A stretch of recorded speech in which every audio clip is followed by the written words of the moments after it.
Hello my dear friends and students. अपने video के इस पार्ट में हम युगपत समीकरण का हल लेकर के हाजिर हैं। जैसा कि नाम से ही आपको स्पष्ट हो पा रहा है कि युगपत समीकरण में दो चर राशियां होती हैं जो कि अज्ञात होती हैं, यानी दो अज्ञात चर राशियों वाले युगपत समीकरणों का हमें हल करना है।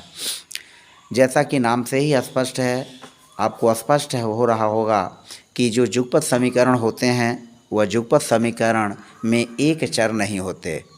एक चर का रेखीय समीकरण को बनाना, उसको हल करना और इसकी सत्यता की जांच करना आप कक्षा 7 के स्तर पर भी सीख चुके होंगे। और यह जो हमारा युगपत समीकरण का हल है यह कक्षा 8, 9, 10 के लिए विशेषकर भी उपयोगी है इस मामले में। तो पहले थोड़ी सी हम चर्चा कर लेते हैं युगपत समीकरण की।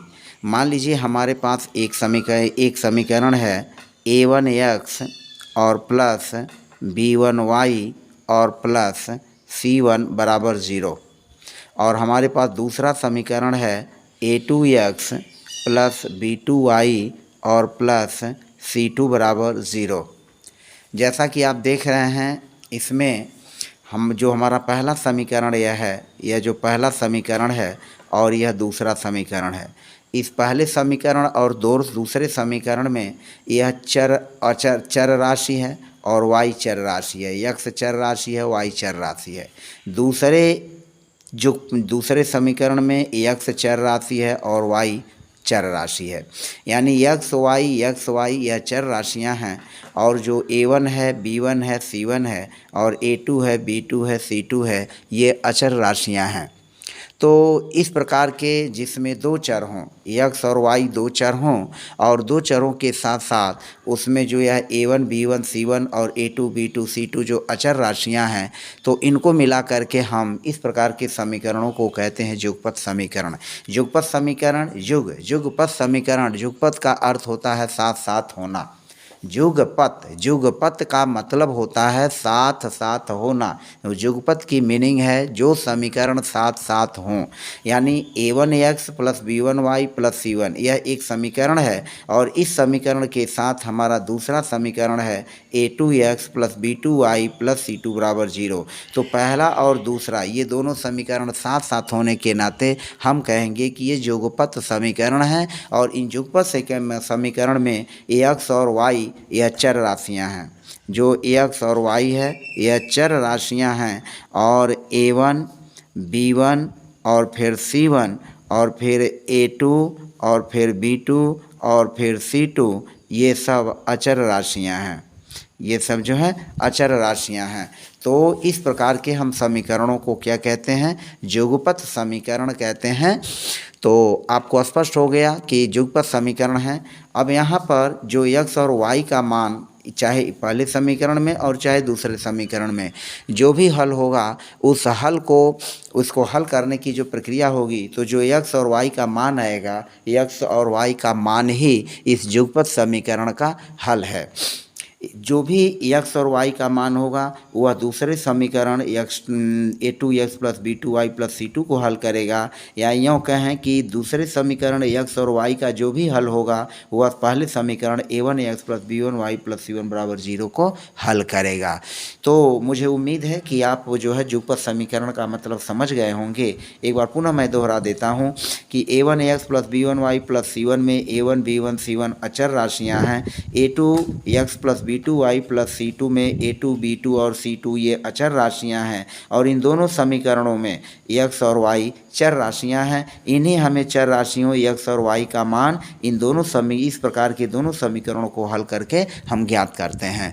तो फिलहाल अब हम आगे बढ़ते हैं एक समीकरण को एक युगपत समीकरण को लेकर के हल करने की प्रक्रिया को।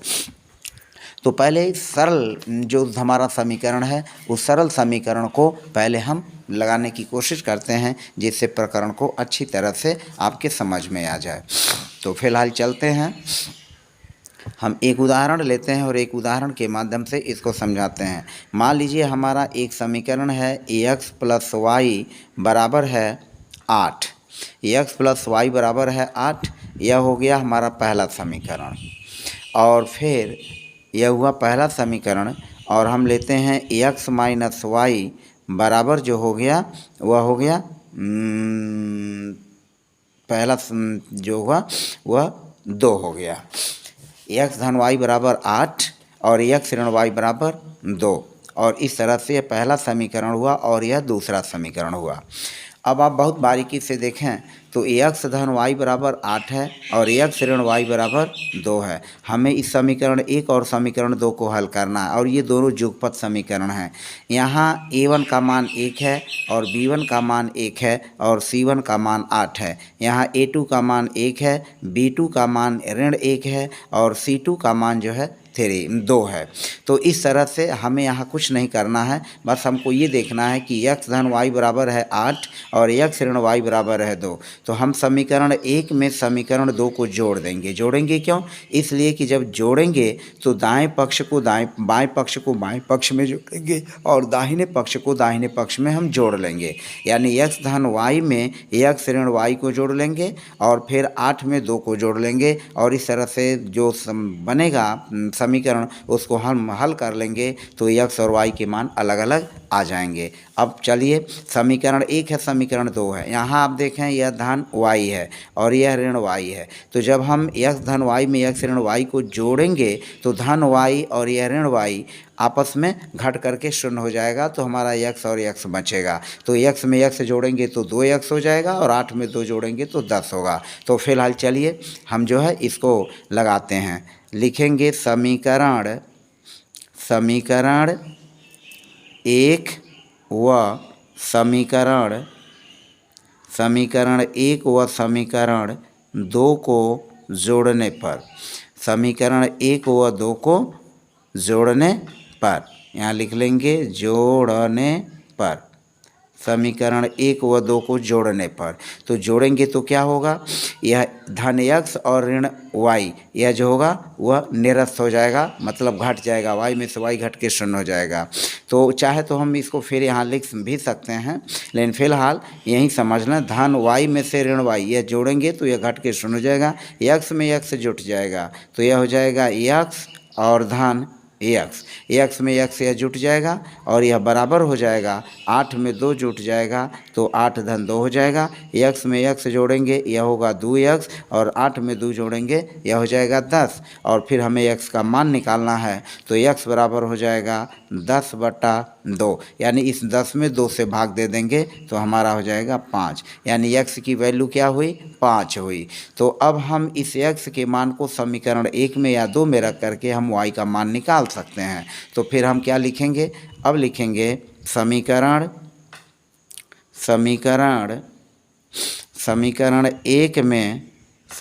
1 में x बराबर 5 रखने पर, समीकरण 1 में x बराबर 5 रखने पर, तो यह जो समीकरण 1 है यहाँ x की जगह 5 रखेंगे, यह हो जाएगा 5 धन, यह y है, धन y लिखेंगे बराबर फिर 8 लिख लेंगे, यह हो गया।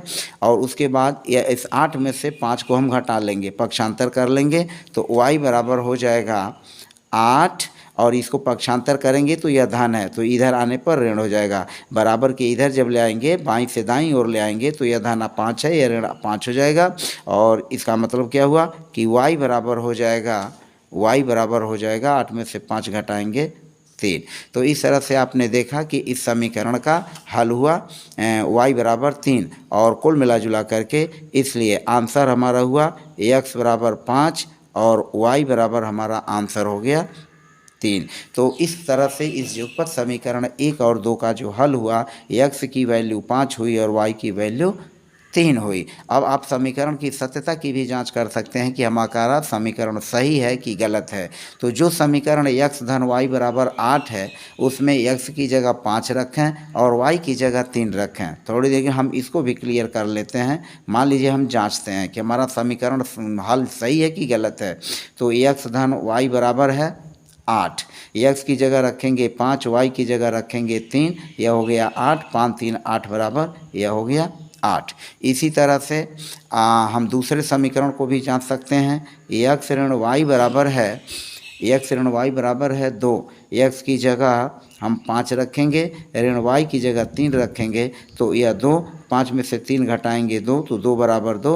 इस तरह से हमारा समीकरण जो है जो हमने हल किया है वो सही है। तो इस तरह से हम इसको समीकरण की सत्यता को भी जांच सकते हैं।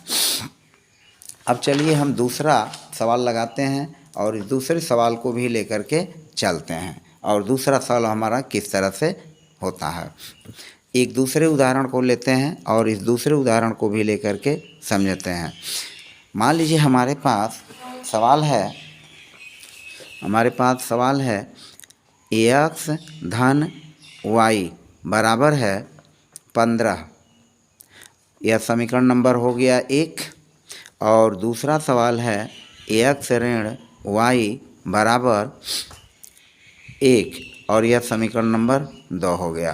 तो अब हम क्या करेंगे, यहाँ भी देखिए यह धन वाई है और यह ऋण वाई है। तो समीकरण 1 में समीकरण 2 को हम जोड़ देंगे तो वाई में से वाई घटकर 0 हो जाएगा और एक्स में एक्स जोड़ेंगे तो 2x हो जाएगा। तो यहाँ लिखेंगे समीकरण 1 व समीकरण 1 व समीकरण 2 को जोड़ने पर, समीकरण 1 व समीकरण 2 को जोड़ने पर, समीकरण 1 व समीकरण 2 को हमने जोड़ लिया, समीकरण 1 व समीकरण 2 को जोड़ा। तो समीकरण 1 और समीकरण 2 को जब जोड़ेंगे तो हमें क्या मिलेगा, वाई में y से y घट जाएगा, यह 0 हो जाएगा, x में x जुड़ जाएगा। यानी इसको ऐसे भी कर सकते हैं x धन y धन x ऋण y, x धन y में इस x ऋण y को जोड़ लेंगे और बराबर हो जाएगा 15 धन 1। फिर क्या करेंगे, y में से y यह घट के 0 हो जाएगा, x में x जोड़ेंगे 2x और ये हो जाएगा 15 1 16। और फिर हमारा x की वैल्यू होगी 16/2, 2 से 16 में भाग देंगे, 2 8 16। अब हम समीकरण 1 में x का मान रखेंगे तो लिखेंगे समीकरण 1 में x बराबर 8 रखने पर, समीकरण 1 में x बराबर 8 रखने पर, तो हमारा समीकरण 1 x धन y बराबर 15 है। इसमें हम रख लेंगे x की जगह 8 धन y बराबर हो गया 15। अब क्या करेंगे, 8 को पक्षांतर कर लेंगे बाईं तरफ तो y बराबर हो जाएगा 15 और यह धन 8 है तो इधर आने पर ऋण 8 हो जाएगा और 15 में से 8 घटाएंगे तो कितना हो जाएगा 7। तो इस तरह से हमारे इस रेखीय समीकरण का युगपत समीकरण का हल हुआ x बराबर 8 और फिर y बराबर 7। तो इस तरह से आपने देखा कि इस युगपत समीकरण को भी हल हम आसानी से कर सकते हैं। एक हम तीसरे उदाहरण को लेकर के चलते हैं और तीसरे उदाहरण को भी समझ लेते हैं। तीसरा उदाहरण कुछ इस तरह का है। मान लीजिए हमारे पास एक इस तरह का सवाल है, ऋण x धन y बराबर बराबर 7। यह हुआ समीकरण नंबर 1। ऋण x धन y बराबर 7 समीकरण नंबर 1। और फिर है x धन y बराबर 11 और यह समीकरण नंबर है 2।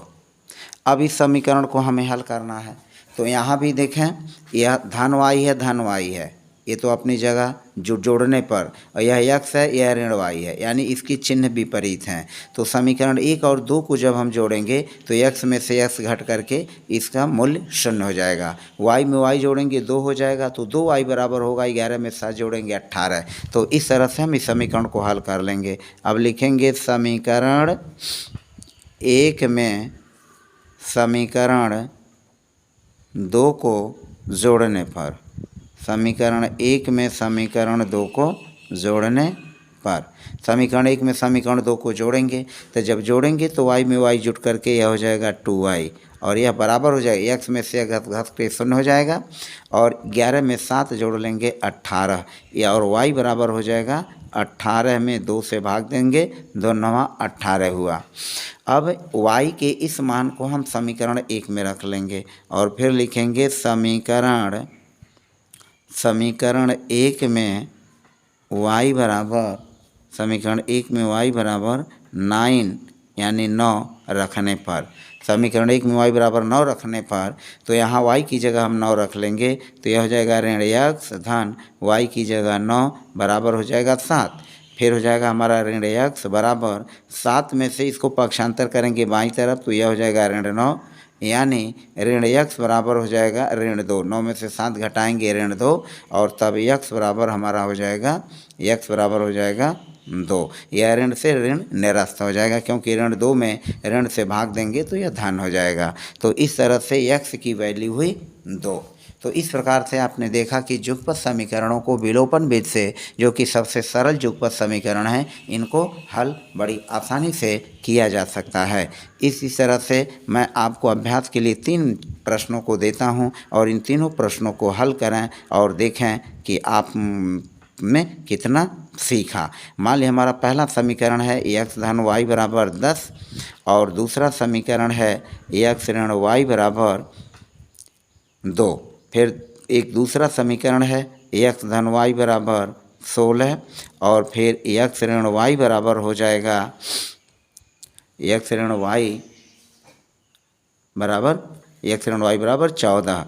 और फिर एक तीसरा सवाल है ऋण x धन y बराबर 0, और फिर x धन y बराबर 14। तो इस तरह से इन 3 समीकरणों को लगाएं और लगा करके देखें कि आपने कितना सीखा।